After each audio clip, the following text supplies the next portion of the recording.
За бүгдөрний өдрийн мэндийг хүргэе. За энэ удаагийн бичлэгээр бүгд юу ярих гэж байна гэхээр би опер байх хугацаанд өөрийнхөө мөнгийг яаж зарцуулж байсан бэ? Тэгээ ингээд яаж зарцуулж гамдаж байж аус бэлдэнгийнхаа одоо тэгээ байр майр тэрэндээ ингээд тэр аус бэлдэнгийнхаа эхний цалин гартал яаж одоо тэр оперийнхоо мөнгийг ингэж зохицуулж амьдэрсэн бэ ч юм уу тэр талаараа ярих гэж байна. Би нөгөө өмнө нэг бичлэгэн дээрээ тэр талаараа ярина гэд хэлсэн байжгаад тэр ингээд өөрөө мартсан байж юусоо заяа. Тэгээд над руу нэг охин ингээд инстаграмаар бичиж орж ирээд ихчээ та нөгөө тийм бичлэг ин гэсэн яасан болоо тэр бичлэг хүлээж байгаа шүү гэдгсэн.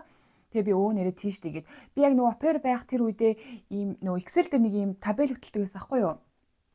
За тийм зардалгаар нь орлого тийм орж ирнэ.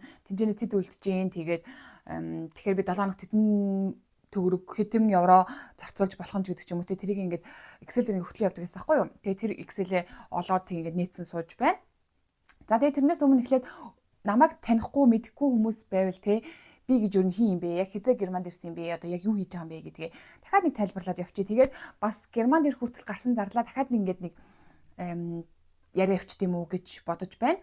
За өнөөдөр бол 2025 оны 10 сарын 5-ны өдөр би Герман улсад хамгийн анх 2021 оны 6 сарын 27-ны өдөр ирж байсан. Одоо Германд ирээд 4 жил 3 сар орчим ч юм уу те 4 сар орчим болсон байна. За би Германд анх ирэхдээ бол герман хэлний B1 төвшөнтэй байсан. Тэгээд опер медикнэр хамгийн анх ирж исэн байгаа. Тэгээд нэг жил опер медикнээ хийснийхаа дараа шууд би флеге чиглэлээр аусбилдинг хийсэн байгаа. Тэгээд флеге чиглэлээр аусбилдинг хийхэд бол ингээд олон янзын одоо газар хийж болдог байгаа. Тэнцэнээс би сонгож байгаад психиатрийн чиглэлээр хийж эхэлсэн байгаа.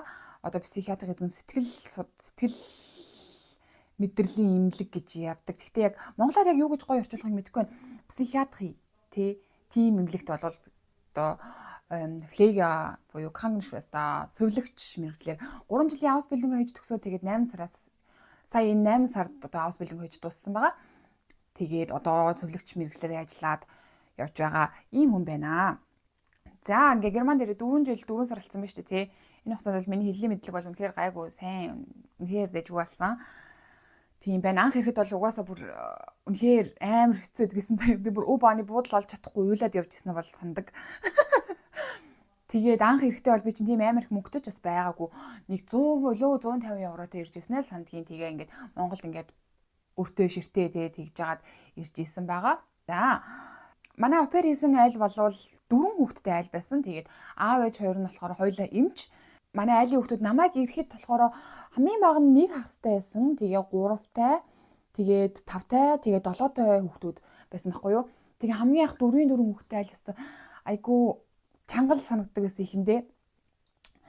Тэгэл ер нь тийм жоох хүүхдүүд чинь заримдаа юм цик хийх юм хүний үгэнд орохгүй ч юм уу те.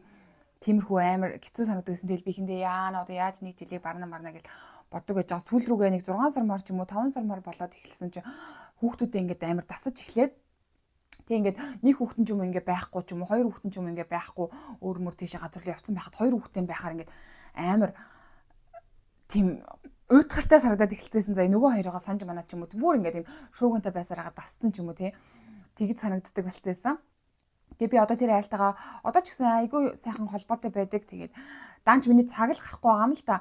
Одоо би чи нөгөө яг 8 сараас эхлээд жинхэнэ сувилагчаар ажиллаж эхэлж байгаа болохоор шүний ээлжээр бас ажиллаж эхэлж байгаа. Ингээ 3 ээлжээр ажилладаг байхгүй юу? Өглөөний ээлж, өдрийн ээлж, шүний ээлж гээд. Тэгээд энэ сар ихэд би сая 7-8 шүний ээлжтэй байж таарад. Тэгээ шүний ээлж хийхээр шүний ээлж нь ер нь манай эмнэлэг дээр уртайдаг байхгүй юу? 10 цаг 45 минут хийдэг. Тэгээ дээрэс нь ирж очих ингээ 2 цаг гэхээр ингээ 13 цаг ер нь бол ажилдаа зориулагдчих жоох байхгүй юу? Тэгэхээр ингээ нойрноос ихсүүлээд гарах цаг маг ингээ ер нь багас чинь. Тэгээд нөгөө тэр айлынхаа хүүхдүүдтэй уулзсан эхлэхээр ер нь тийм цаг жоохон худраад байгаа байхгүй юу? Юм паскалдгаа өнгөрүүлж байгаа цаг маань хүртэл багасчаад байгаа чи ажлаас болоо тий. Тэгээ тиймэрхүү байгаа. Тэрнээс ер нь бол би айлынхаа ихчтэй айгуу сайхан харцаатай ингээл мессеж чижээл тэгэл манай айлынх над руу бас хүүхдүүдийн зургийг явуулаад ийм том болсон шүү, тийм болсон шүү гэж надраас бас сая асуудیں۔ Чи завтаа болвол манай эдийг харах завтаа юу гэд би тэгээ завтаа үедээ бол хараад өчтдөг. Тэгээ завгүй үедээ бол ялцгүй тэгэл завгүй гэдгийг хэлдэг байгаа. За тийм байна. За тэгээд би опер байдаг байхдаа 350 евроны таашин гэж авдаг байсан. Одоо опер байхад авдаг тэр мөнгөний чинь таашин гэж нэрлэдэг шүү дээ тий. Одоо халаасны мөнгө гэх юм уу? Одоо яг хэдэн төгрөг болсныг мэдэхгүй байна. Намайг одоо тэр үед 2021 онд байхад 350 евро байсан. Гэтэ энэнийх нь 300 евро нь болохоор яг таашин гэлд гэж яваад 50 евро нь болохоор Sprach курс буюу хэлний курс өгж байгаа мөнгө гэж тэр үед явдаг байсан. Тэгээ ингээд нийтдээ 350 еврог 12 сарын турш ингээд авч исэн байгаа. Одоо би эхлээд Германд ирэх хүртэл гарсан зардлаа ингээд дахиад нэг хэлчихье гэж хэлсэн дээ тий. Би уг нь тэрний талаар хийсэн нэг бичлэг байгаа. Та нар миний бүр хамгийн анхны хийжсэн бичлэгийг үзэх юм бол тэн дээр би ингээд дэлгэнгүй ярьсан байгаа заа юу. Гэтэ яг тэрийг би одоо ингээд ярьчих. За нөгөө л нэг алдартай дэвтрээ гаргаж ирээд ярих гэж байна. Энэ дээр бол миний бүр хамгийн бичээстэй үлдсэн байгаа. Ингээ Stranger Things энэ гэдэг. Би бүр Stranger Things-ийн улаан фэн байсан. За одоо сүүлийн 5 дахь бүлгийн илүү гарч ирэх гэж байгаа. За. Энд ингээ би бичсэн байна те. Германд ирэх хүртэл ямар зардал гарсан бэ гэж байгаа. За би чинь герман хэлийг ерөөсөө тийм баг магаасаа сурсан хүн бол бас биш. Германд 2021 оны 6 сарын 27-нд ирсэн чинь би нэг 2019 оны сүүлээс эхлээд герман хэлийг сурч эхэлсэн гэх юм уу те. Хоолуун герман хэлний төвд сурч эхэлсэн байгаа. Хоолуун герман хэлний төвд бол ийм 3 шатны сургалт гэж байдаг. Бүр ингээд ямар ч герман хэлний мэдлэггүй хүмүүс ингээд эхнээс нь заадаг заяа. Тэгээд багш нь бол Сарнаа хөш гэдэг та нар мэдэх тийм ер нь нэр хүндтэй тийм багш шүү дээ тий. Яг бүр дүрм мөрмөө айгүй сайн заадаг тийм багш байгаа. За тэгээд анхан шат тэгээд дунд шат тэгээд дүрм дуусгах шат гэж шатнууд байдаг гэсэн байхгүй юу? Тэгээ анхан шатнд нь болохоор бүр ингээ өсгнээс нь ихсүүлээ заан тий герман хэлний 26 өсөг мөсөг энэ төр гээд тийм хүмүүсийн бүгдийг зааж эхэлнэ. За би тэр үедээ болохоор яг 60,000 төгрөг төлж исэн байна заа юу. Анхан шатныхаа сургалтанд. За тэгээд дараа нь дунд шатныхаа сургалтанд 100,000 төгрөг төлж исэн байна. За тэгээд дүрм дуусгах шатандаа болохоор 150,000 төгрөг төлж исэн байна тэр үедээ. За тэгээд Б1-ийн бэлтгэлийн анги гэж явсан байхгүй юу? Одоо тэр 3-4-ийнхаа ангийг дуусгачих юм бол ямар төвшний анги руу одоо ямар төвшин шалгалт өгч байгаагаас шалтгаалаад тийм шалгалтынхаа анги руу орно гэсэн үг. Тэгээ би Б1 анги руу орсон байна. Угаасаа Сарнаагш Б1 анги руу шууд орол гэж зөвлөдөг баха. Сарнаагш А1 А2-ын шалгалт өгүүлдэггүй санагдаж байна. За тэгээд энэ болохоор 300,000 төгрөг байсан байна. Энэндээ болохоор би 2020 оны 1 сараас 2020 оны 5 сар хүртэл явж исэн юм байна. Тэгээд 2020 оны 6 сард хаа би Б1-ийн шалгалтыг Кёто дээр өгөөд тэгээ тэнцэжсэн. Тэгээ уг нь 2020 оны 6 сард ингээ Герман явах гээд айл малтайгаа холбогдоод айл мал олцсон байсан чинь нөгөө коронаогоос болоод 1 жилийн хугацаа бүр хойшлсон байхгүй юу? Тэгээ би 2021 оны 6 сард Германд ирж исэн байгаа.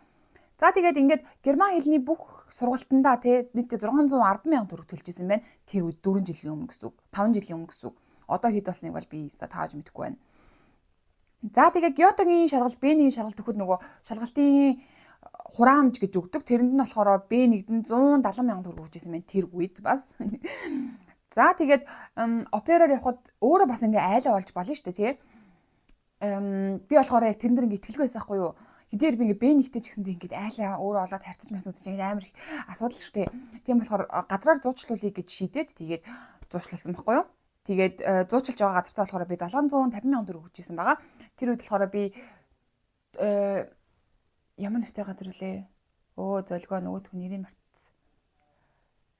Deutsch юу лээ? За би нэрийг ингээ сануулга ингээ оруулж үзье. Золиг гэж тэрийг мартсан ба штэ. За тэгээд опероор виз мэдүүлэхэд өгсөн визний хураамж болохоор 270,000 төгрөг гэж өгсөн байна. За тэгээд 2021 оны 5 сараас эхлүүлээд нөгөө коронагийн юунууд багасаад эхэлсэн. Одоо нөгөө чангалалт нь тий ерөөсө гадар мадар гарч болохгүй байсан бол бүх юмнууд хаалтаа малтай байсан бол тэд нар ингээд жоохон суларч эхэлсэн тий коронагийн одоо тэр юунууд гэх юм бэ дөрвнүүд гэх юм уу. Тэгээд визэндаа орсаахгүй яг тэр үедээ 2021 оны 5 сард байсан санагдаж байна. Тэгэл миний виз ингээд 4 хоногийн дотор ч илүү ингээд амар хурдан гарцсан заяа. Тэгэл манай айлын хүмүүс ч ингээд угаасаа намайг авах гээд намайг хүлээгээд байгаа шүү дээ. Тийм болохоор би угаасаа амар хурдан явах шаардлагатай болоод 2-7 хоногийн дараа нисэх тийз авсан байхгүй яг виз гарсан гэсэн хариугаа аваад 2-7 хоногийн дараа хаа гэж санагдаж байна. 1-7 хоног ч үлээ. За тэгээд виза болохоор 2,370,000 төгрөг авч ирсэн байна. Би түрүү Turkish Airlines-аар нисчихсэн. Тэгээ нэг талын нислэг нь 2,370,000 гарan гэж авч ирсэн байна. Тэгээ тэр үед мэдээж PCR-ийн тест өгөх хэрэгтэй байсан. Тэрэндээ 98,000 төгрөг өгч ирсэн байна. За ингээд нийт бүх зардал маань 4,258,000 төгрөг болж ирсэн байна. Одоо зөвхөн хэлний курс тэгээ шалгалтны мөнгө, визаны мөнгө, зуучлал, онгоцны билет энэ төр ингээд нийлээд 4,258,000 төгрөг болж ирсэн байх нь шүү дээ. Тэгээд эн чинь болохоор мэдээж 4 жилийн өмнө. Тэгээ та нар одоо бас опероор ирсэн хүмүүс байвал яг одоогийн байдлаар хичнээн төгрөг юу нэгэд зарлагдаж байна гэдгээ бас гой комент өчөж үлдээгээрээ. Эсвэл ингээд надтай холбогдоод бас хамтдаа бичлэг гэж болно шүү дээ. Тий яг одоогийн байдлаар опероор гарч байгаа зардал хэд байгаа гэдгийг хамтдаа бас бичлэг гэж болно. Би тийм юм дээр ингээд амар офн шүү найзуудаа. За тийм байна. За тэгээ тэр үед чинь би онгоцныхоо билетийг авах болсон чинь миний цуглуулсан мөнгө хүрхгүй болж таараад өө. Тэгээ бид тэр үед цалингийн зээлтэй.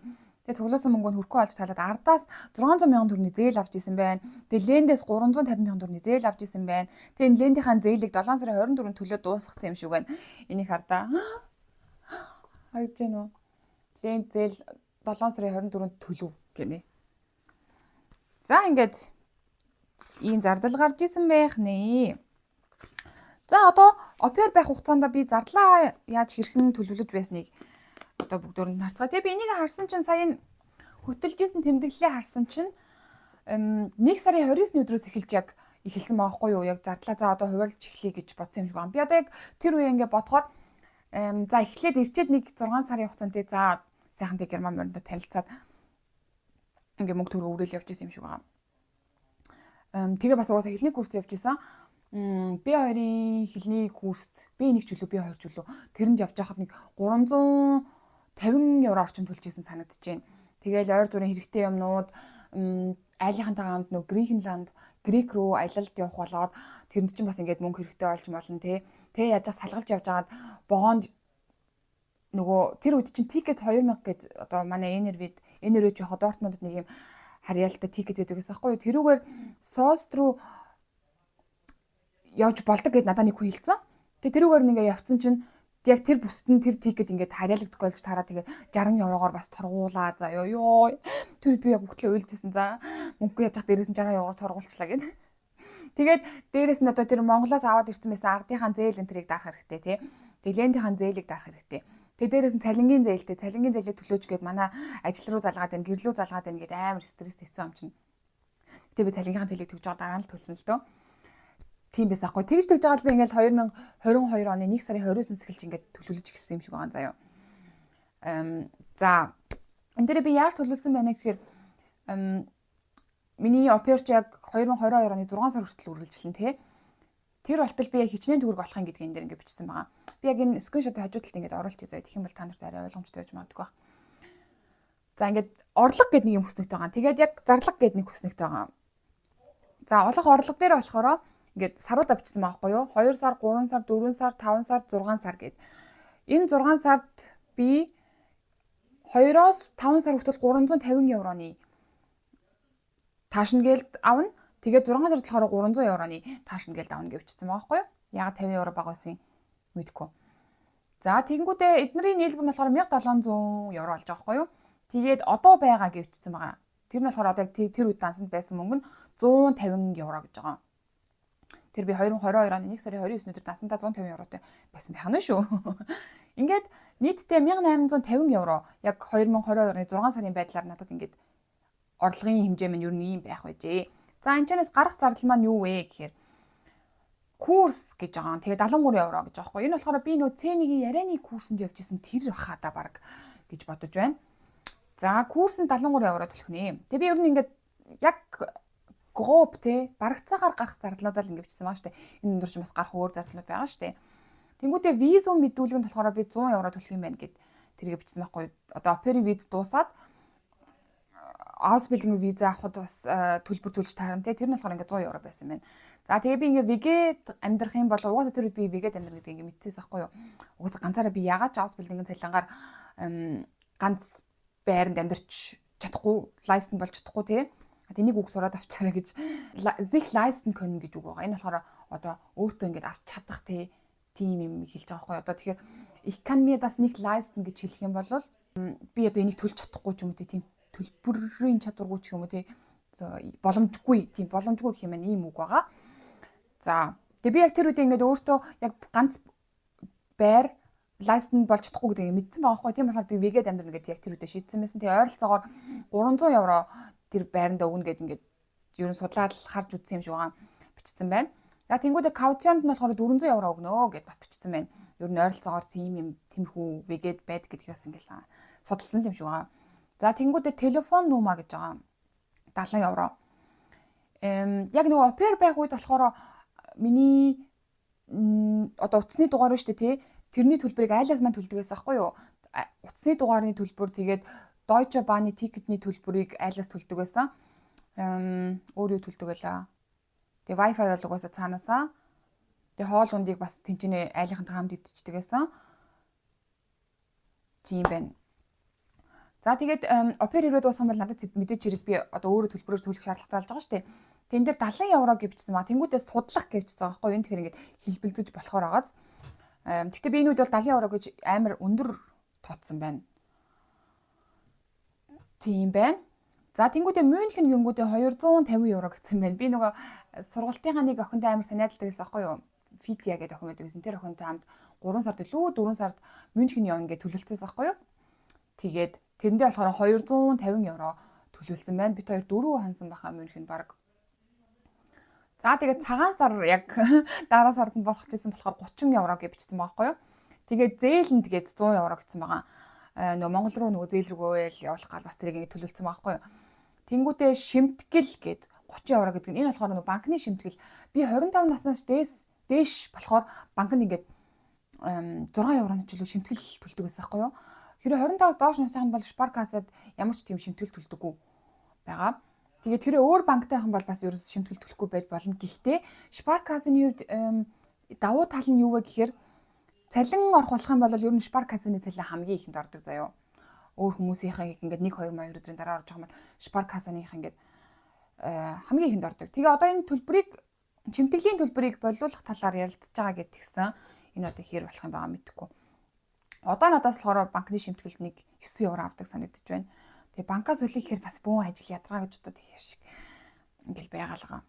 За тэгээ ингээд энийг бас би 6 сарын хугацаанд бодсон байгаа байхгүй юу? 6 сарын хугацаанд 5 еврогоор бодоод тэгээ 30 евро гэж бодсон юм байна. Тэгээ Geburtstag 20 евро гэсэн байна.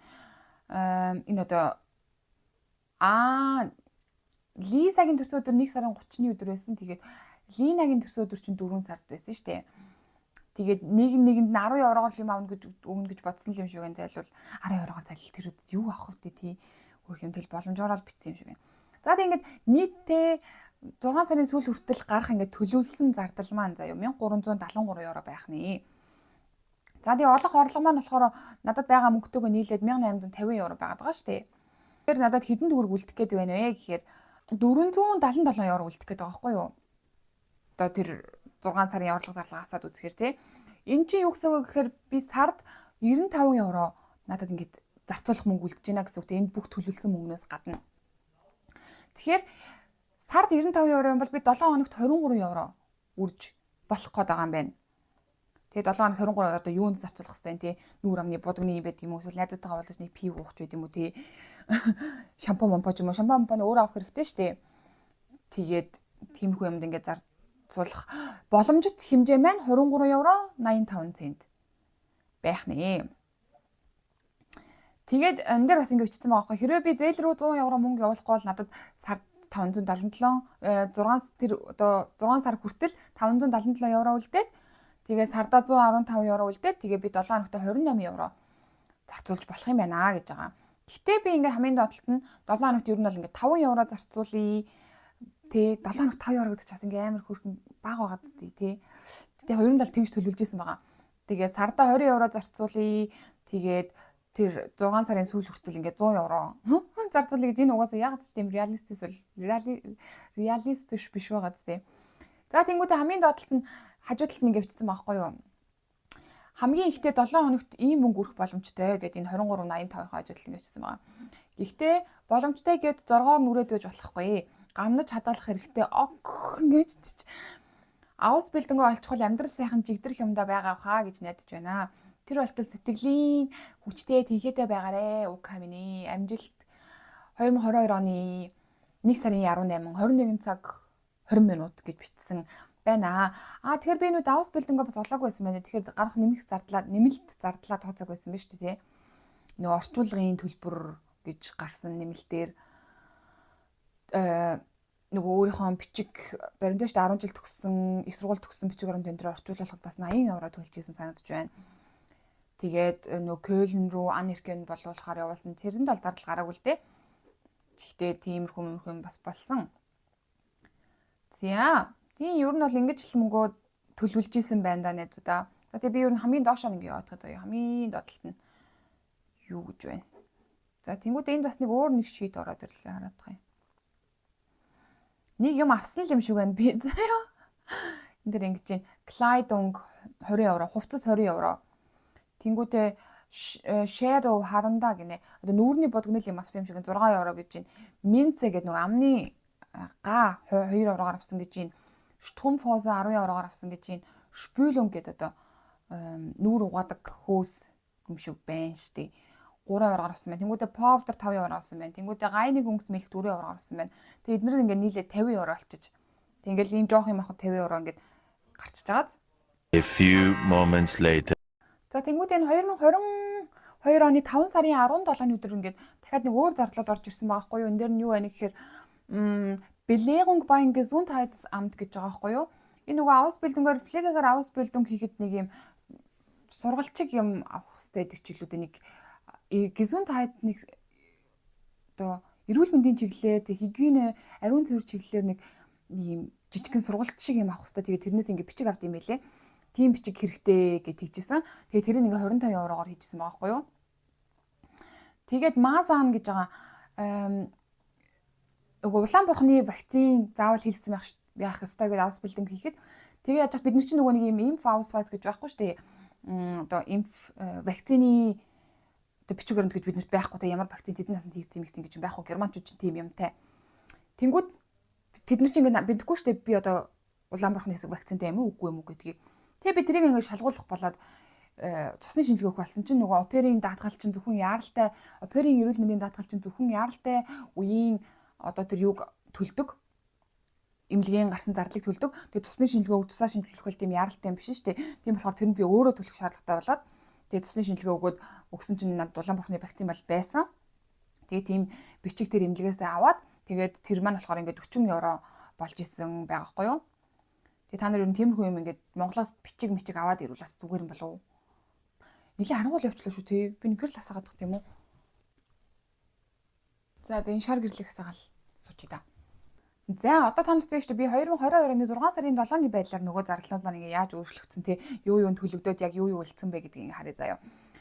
Одоо яг тэр үед надад байсан мөнгө нь болохоор 910 евро байхгүй юу? 6 сарын 7-ны өдрүүд чинь би юугаа авцсан байгаа байхгүй юу? 6 сарынхаа сүүлийн цалин айлаас авчихсан байхгүй. Манай айлын хүмүүс бол ер нь надад хамгийн сарын эхний өдөр тэр сарын маань мөнгийг шилжүүлчихдэг байсан. За тэгээ дансандаа 910 евро байжээ. Тэгээд визумда болохоор 100 евро төлөх юм байна дахиад. Одоо төлөгдөөгүй л байгаа юм байна л та. Тэнгүүдээ ВГ өрөөндөө болохоор 7 сарда 294 евро төлөх юм байна. Яг 6 сард айлсаа хараад 7 сард нөгөө ВГ өрөөндөө нүүж орохоор байсан байгаа байхгүй юу те. Тэнгүүдээ телефон нумаа гэдэг утасны дугааранда 50 евро төлөх юм байна. Нөгөө 70 еврогоо багасгаад 50 евро болгочих. Тэгээд хөдөлгөөн дахиад судлах гэж байгаа байхгүй юу. За тэнгүүдээ Belegung beim Gesundheitsamt гэдэг энэ нөгөө түрүүний тэр хэлсэн Belegung гэдэг төлөөгүй л байгаа юм байна л да. Тэнгүүдээ шимтгэл нь 10 евро гэдэг 2 сарын хугацаанд юм байна л да. 7-8 сарын хугацаанд гээд 6-7 сарын хугацаанд гээд. За тэгээ энэ нийт зардал маань болохоор 481 евро болох юм байна л да. Тэнгүүд нөгөө байгаа мөнгнөөсөө хасгаар 429 евро надад үлдэх гээд байгаа байхгүй юу? Тэгээ чинь 6 сарын эхний сар тий Ausbildung 8 сарын 1-нд эхэлнэ. Тэгээд Ausbildung-ийн цалин чинь ер нь бол цалин одоо ажиллаж авсан цалин бол сарын сүүлд орж ирнэ тий. Тэгэхээр ингээд 8 сар би Ausbildung-ыг эхэллээ. 8 сарын 31-нд миний эхний цалин орж ирнэ гэсэн үг. Тэгээд одоо ингээд 6 сар тий 7 сар 8 сар ингээд 3 сарын хугацаанд би энэ үлдсэн 429 евроор амьдрах шаардлагатай болж байгаа байхгүй юу? Тэгээд энэ төлөвлөлтөн дээр болохоор зөвхөн 7 сарын байрны түрээсийн мөнгө орсон байгаа шүү дээ. 294 евро. Тэгээ би 8 сар дахиад түрээсээ төлөх хэрэгтэй болно тий. Дахиад 294 евро хасагдчихж байгаа. Тэнгүүд надад 111 евро үлдчихэж байгаа байхгүй юу? Амар нийтээ гацтай юу амар өрдмөр 111 евроор 3 сарын хугацаанд амьдрах гэж боддоо. Тий хоол унд байхгүй. Айлаас гарч байгаа чинь хин надад тоолох юм тий. Тэгээд тэр үедээ би одоо санджин яг энэс хойшоо би ерөөсө төлөвлөлт гэж бичээг байна. Манай айлын ихчийн найзын хүүхдүүдийг би бас хардаг гэсэн байхгүй заримдаа. Нэг 2 3 удааг л харж үжин санагд чинь. Тэгээд 2 3 удаа харахтаа нэг 50 евро, 70 евро, дахиад нэг 50 евро ч үлээ. Тэгэж аваад нэг 100 50 60 евротой болж исэн. Тэгээд би нөгөө айлынхаа ахын бичиг баримтанд нь янзлахад нь тусалдаг гэсэн аахгүй юу. Би ч угаасаа тийм бичиг баримт янзлахтай амар дуртай. Би ч угаасаа нэгтлэн хүн байсан юм чинь тийм бичиг баримтны юм ингээд нааж маах нөхөлж мөхлөх ингээд он сар өдрөөр нь сайхан янзлах манлах тиймэрхүү ажил амар дуртай аахгүй юу. Тэгээ манай айлын ах өөрийнхөө штоё татврынхаа юг тайланг өөрөө идэг. Тэгээд тэрнтэй болохоор тийм бичиг баримтыг нь янзлах тийм хүн хэрэгтэй нэ чи тусалж чадахгүй гэж тэгжээс аахгүй тэр бүр ингээд бурхны авралаар заяа. Тэгвэл би ингээд яаж энэ 111 евро 3 сар амьдрах юм бэ тий. Ерөөсөө хүрхгүй байгаа зү. Тэгээд тэрэнд ингээд ажиллаад нэг бас хөөхөн 100 евро мовро дахиад нэг 100 евро нэг 200 евро орчим бол авч ирсэн санагдаж байгаа хгүй юу. Тэрнээс илүү ч авч ирсэн байж магадгүй. За ер нь бол нэг 200-аас 250 евро авч ирсэн баг. Хамгийн их 200 евро ч илүү. Тиймхүү юм авч ирсэн. За би чинь цагийн 10 евро ч үлээ. Тэгээ нэг 200 евро мөр авчихсан баха. За тэгэж бас ажиллаж мөнгө олж исэн хажуугаар нь. Тийм болохоор одоо та нар ингэ харж байгаас би ингээд 1 сарын 29-ноос эхэлж төлөвлөөд үлдсэн мөнгө 111 евро гэд 111 евроор хүн ягааж 3 сар хугацаанд амьдарч чадахгүй заяо. Хоол унд авна тий. Тэгээ дээрэс нь өөр мор жижиг сажиг мэжиг юм авна. Тийм болохоор та нар маань одоо опероор ирэх гэж байгаа бол бүр эхнээс нь ингээд төлөвлөөд тий. За ирээдүйд миний гарч болох зарлууд юу? Би хэдэн төгрөг тэдэн сарын хугацаанд яаж явах уу? Тэрийг ингээ яаж зохицуулах уу те? Энд ингээ герман хэрэгчлээ гэж ганган чамин мамин хувц аваад яваад ах бас хэрэггүй байх тэгж жаад яг боломжтой болохоор л аваа те. Тийм байгаа. Тэгээд гэтээ зарим хүмүүс бол яг таньдаг хүнтэй энэ ирчтгэлдээ те яг над чиг бүр ингээ таних ч хүн байхгүй ганцаархан ирсэн хүмүүсээс жоохон ховрол юм шиг санагддаг. Тэгээ надад угаасаа туслах хинж байгаагүй. Тэгээ би нөгөө ануугийн бас туслаад гэрийн цэвэрлэгтэн туслаад бас ануугаас мөнгө авч ирсэн за. Гэтэ яг бас тэгэл хэдэн евро ч гэсэн ингээл хэрэгэл болж байгаа байхгүй юу. Тэгээд тийм байна.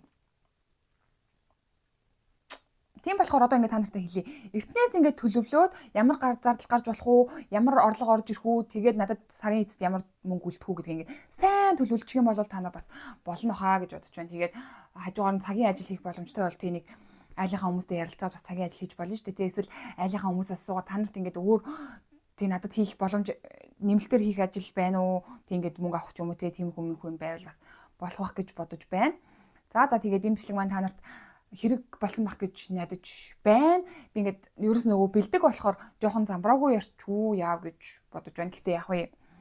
Тэгээд энэ бичлэг маань та нарт таалагдсан бол гоё лайк дараарай. Тэгээд намайг subscribe хийгээрэй. Тэгээд гоё комент өчөж орж ирээрэй. Тэгээ намайг Instagram дээр дагахыг хүсэн бол Instagram-ийн маань дагараа би ингээ оруулчихъя. Тэгээд дараагийн бичлэг хүртэл баяртай.